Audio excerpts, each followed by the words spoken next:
Welcome back to Network Path. आज की video में फ्रीक्वेंसी हॉप स्प्रेड स्पेक्ट्रम के बारे में बात करेंगे।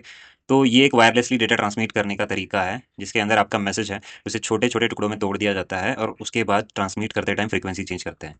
ठीक है।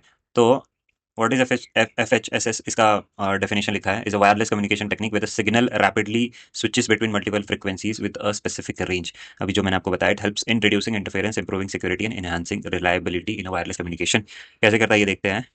तो ये जो आपका ब्लूटूथ है फ़ोन के अंदर, आप स्मार्टफ़ोन इस्तेमाल करते हो आपके ब्लूटूथ हेडसेट के साथ कनेक्ट करने के लिए, तो इससे आप गाने सुनते हो या फिर कुछ भी डेटा ट्रांसफ़र करते हो। तो ये वायरलेसली डेटा सेंड करता है 2.4 गीगाहर्ट्ज़ के बैंड के ऊपर, एक फ्रीक्वेंसी बैंड है। तो ये जो बैंड है ना, बैंड का मतलब होता है रेंज ऑफ फ्रीक्वेंसी। तो इसकी रेंज होती है 2.4 गीगाहर्ट्ज़ से 2.4835 गीगाहर्ट्ज़। तो ये जो बड़ी सी फ्रीक्वेंसी रेंज है, अब ये बड़ी सी फ्रीक्वेंसी जो रेंज है, आप ये देख लो, यहाँ से 2.4 से स्टार्ट हो रहा है 2.4835। तो इसको है ना छोटे-छोटे टुकड़ों में तोड़ दिया जाता है, छोटी-छोटी रेंज में। तो ये एक रेंज हो गई, ये एक रेंज हो गई, ये एक रेंज हो गई। तो इनको अपन चैनल्स कहते हैं। तो ये जो है ना, क्या कहते हैं इसको, इसको है ना, there are 79 channels to hop between and Bluetooth signal hops 1600 times per second.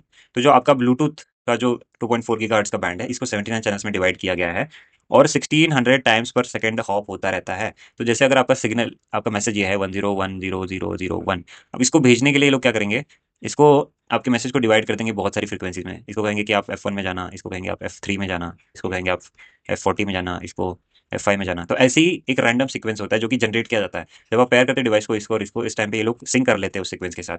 तो जैसे F1 भेजने वाला ये F1 के ऊपर लिसन करेगा, जैसे ही F40 पे भेजेगा ये F40 पे स्विच कर लेगा अपनी frequency.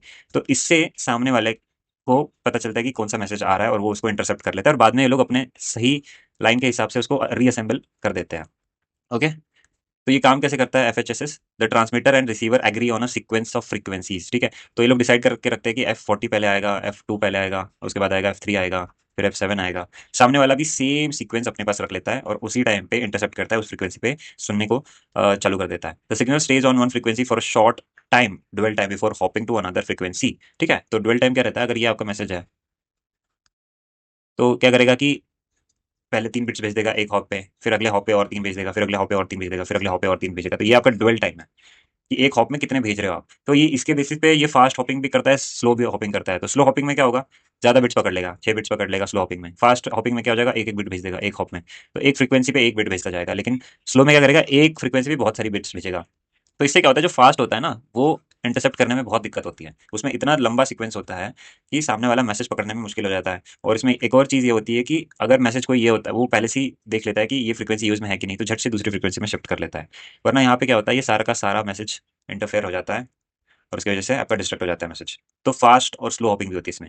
The receiver follows the same hopping pattern to reconstruct the data correctly. ठीक है, जैसे कि मैंने बताया।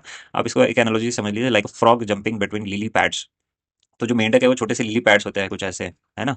उसके ऊपर से दूसरे इसके ऊपर हॉप करता रहता है। इससे क्या होता है, उसको, वो पानी के पास भी रहता है और वो सिक्योर भी रहता है कि कोई ऊपर से कोई अटैक ना कर रहा हो। तो बार बार इधर से इधर से इधर से इधर से हॉप करता रहता है। ठीक है। इसको आप डायग्राम से और अच्छे से समझ लोगे। तो ये आपका मैसेज, आप सपोज कर लो 57102634 आपको ट्रांसमिट करना है। तो इसको क्या करेंगे, बाइनरी में डिवाइड कर देंगे। ठीक है, बाइनरी में कन्वर्ट कर देंगे और इसको अलग अलग फ्रीक्वेंसी असाइन कर देंगे। 5 को ये कर दी, इसको ये कर दी। ठीक है, ऐसे बहुत सारी फ्रीक्वेंसीज असाइन कर दी।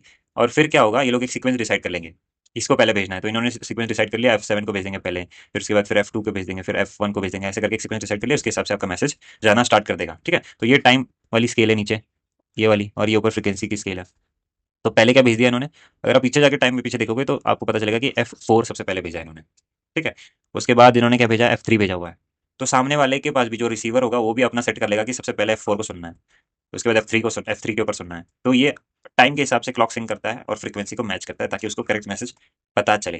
ठीक है। तो यही होता है हॉपिंग के अंदर, आपकी फ्रीक्वेंसी चेंज होती रहती है। तो आपका पहला मैसेज अगर इस फ्रीक्वेंसी पे चला गया तो दूसरा वाला किसी और फ्रीक्वेंसी पे चला जाता है, फिर अगला किसी और पे चला जाता है। शायद वो फिर से रिपीट हो सकती है फ्रीक्वेंसी। ठीक है। लेकिन बहुत बड़ा सीक्वेंस होता है। आप जैसे कि मैंने अभी बताया आपको कि फास्ट हॉपिंग के अंदर 1600 टाइम्स, एफएचएसएस में 1600 times per second hops change होते रहते हैं। 79 के बीच में चेंज होगा, कभी 1 हो जाएगा, कभी 79 हो जाएगा, कभी 70 हो जाएगा। तो ऐसे 1600 टाइम्स चेंज होता रहेगा। ये एक टूल से एनालाइज किया गया है, तब ये आपको दिख रहा है अलग अलग हॉप के ऊपर मैसेज यहाँ वहाँ जा रहा है, लेकिन रिसीवर उसको वैसे ही सिंक करके पकड़ लेगा सारे मैसेजेस को।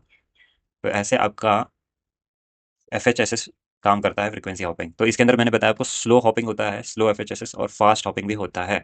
तो यहाँ पे देखो, अगर 100 हॉप्स पर सेकंड हो रहा है, 1000 बिट्स को भेजा जा रहा है, तो आपका 100 बिट्स के बाद हॉपिंग होगा कि 100 बिट्स तक एक फिर चैनल के ऊपर बात हो रही है, उसके बाद फिर 100 बिट्स के बाद चैनल शिफ्ट हो जाएगा। दूसरे फ्रीक्वेंसी पे। अब यहाँ पे देखो, यहाँ पे 1000 बिट 1000 10,000 हॉप्स पर सेकंड हो रहा है, ये इससे बहुत ज़्यादा फास्ट है, देख लो आप। और बिट रेट आपका 1 Mbps है। तो इसमें क्या हो रहा है, जा रहा है 100 बिट्स के बाद हॉपिंग हो रहा है, स्विच हो रहा है, लेकिन इसमें डेटा ज़्यादा ट्रांसफर हो रहा है। ठीक है, तो ये फर्क होता है आपकी स्लो एफएचएसएस में और फास्ट एफएचएसएस में। आई होप आपको एफएचएसएस क्लियरली समझ आया होगा। अगर आपको कोई भी क्वेरी हो या फिर कोई क्वेश्चन हो तो आप कमेंट सेक्शन में मेंशन कर सकते हैं। Thank you so much.